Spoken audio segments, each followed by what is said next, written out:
Hello everyone, मैं advocate Babli Kumari आज फिर से आईपीसी का सेक्शन 100 लेकर के आई हूँ, जो झारखंड एपीओ या जुडिशरी के एग्जाम के लिए वेरी इंपॉर्टेंट सेक्शन है।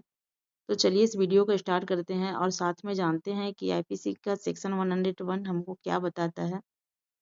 तो सबसे पहले आईपीसी का सेक्शन हमको यह कहता है कि हमला इतना गंभीर हो कि उसे मृत्यु या गंभीर चोट की वास्तविक आशंका हो, तो व्यक्ति को अपनी रक्षा करते हुए हमलावर की मृत्यु का चोट पहुंचा सकता है।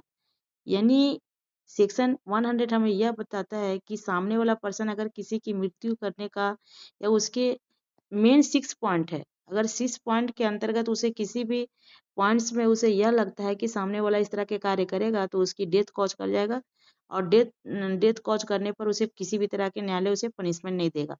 पहला इसका पॉइंट है कि मृत्यु का डर पैदा करने वाला हमला। दूसरा पॉइंट है ग्रीवियस हर्ट। तीसरा पॉइंट है रेप।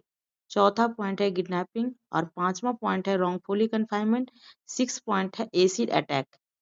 इसकी अ, इसकी इम्पोर्टेंस बिंदु को हम थोड़ा सा देखेंगे।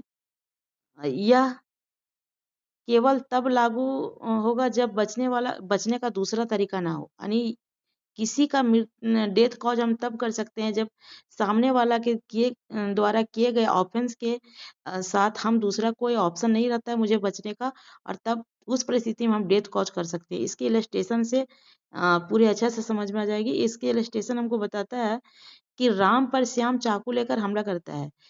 श्याम का चाकू सीने की तरफ चलता है जिसे राम की मृत्यु का डर है। राम पास की रखी लकड़ी से जोर से वार कर देता है और श्याम मर जाता है।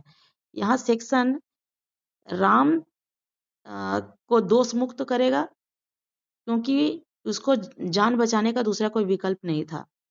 इसकी केस लॉ की बात करें तो इसकी केस लॉ है Dashrath Singh versus state of Punjab. 2010 का केस है। इस सुप्रीम कोर्ट ने कहा है कि आत्मरक्षा का अधिकार कागजी नहीं वास्तविक है। व्यक्ति को हम हमला झेलने की जरूरत नहीं है। खतरे का आकलन घटना के समय व्यक्ति जैसा देखे महसूस करे उसे अपराध उसी आधार पर मूल्यांकन। इसका शॉर्ट फॉर्म में अगर आंसर 5 और 6 लाइन में हम लिखना चाहेंगे तो बहुत इजीली वे में हम इसको लिख सकते हैं। आईपीसी का सेक्शन वह स्थिति बताता है जब व्यक्ति अपनी शरीर की सुरक्षा के लिए हमलावर की मृत्यु करता है।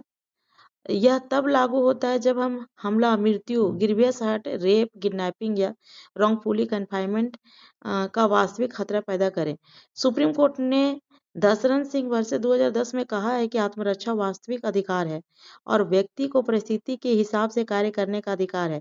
एविडेंस एक्ट सेक्शन 105 के अनुसार जब आरोपी सेक्शन 100 का सहारा लेता है तो उसे कुछ तथ्य दिखाने होते हैं कि खतरा वास्तविक था, परंतु अंतिम वर्णन